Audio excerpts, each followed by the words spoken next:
Gypsy Rose Blanchard and her mother, Dee Dee Blanchard, from Springfield, Missouri, to the stage.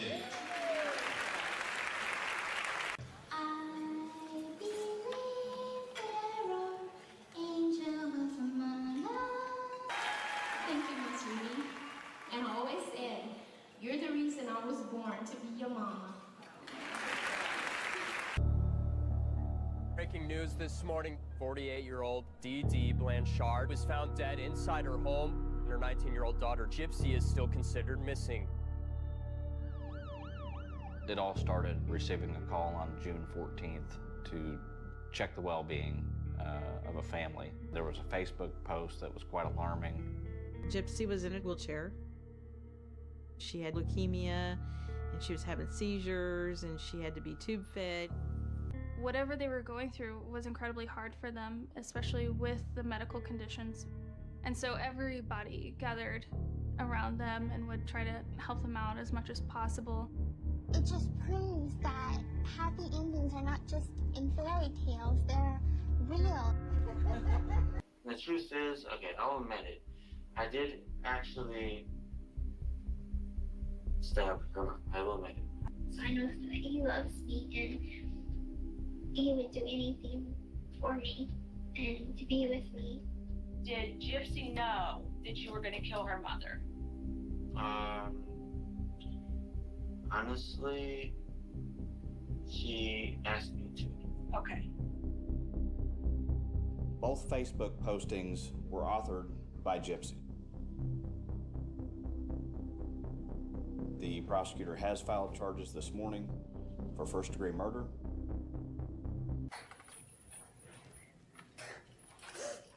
This individual is alleged to have conspired with Nicholas Godejohn to stab her mother to death so that they could be together. The penalty is life imprisonment or death. As we have unearthed the appearance of a long financial fraud scheme. The family got medical airlifts, Disney travel, and free housing over the years because of Gypsy's supposed disabilities. When you commit a first-degree murder, you knowingly cause the death of another person after deliberation. Analysis of cell phones provided evidence of numerous text messages between Gypsy Blanchard and Nicholas Godejohn. Nicholas Godejohn was someone that Gypsy Blanchard met online. They began a online dating relationship. During the text, the two discussed Nicholas killing Claudine.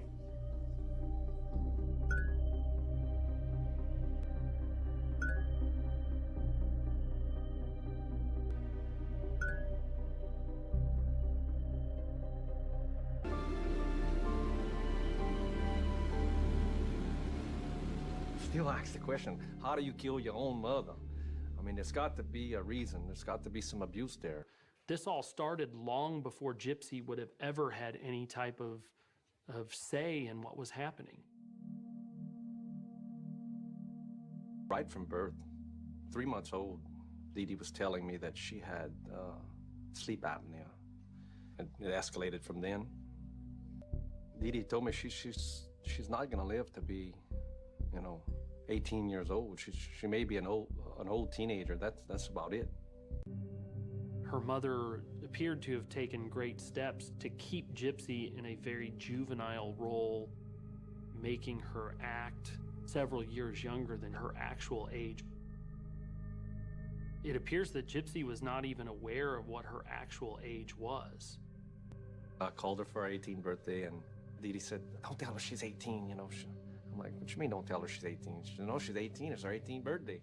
But she don't know she's 18, She told me her mental capacity was, like 5 years behind, when she was...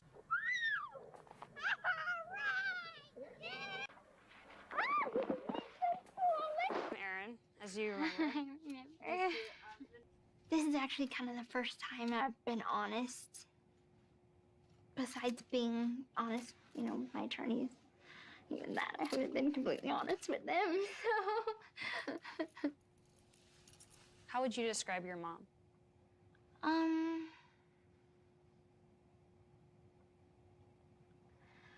Unique.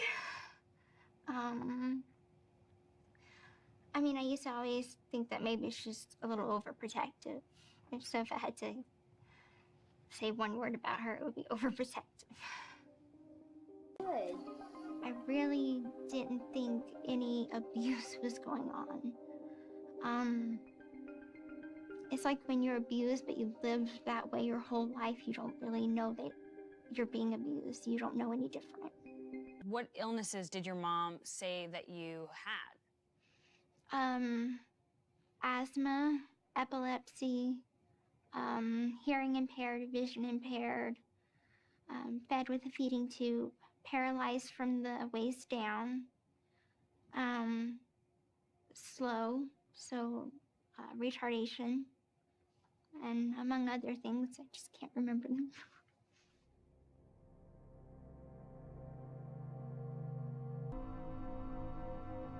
I was on breathing medication for seizures, a medication to help go to the bathroom, pain medication, anxiety medication, just everything. I would have to put on the breathing machine every night. I hated it though, because it seemed to make my breathing worse, not better. And then another machine was for the feeding tube. It was controlling what I'd eat. My medications would be put through there. I really wouldn't even have to be awake, so she could put whatever in my body and I wouldn't even know. If we'd be going to the doctor, she would do all the talking. She'd just tell me, just play with my Barbie doll and don't move your legs. Just as much in the dark as everybody else. The only thing I knew is that I could walk.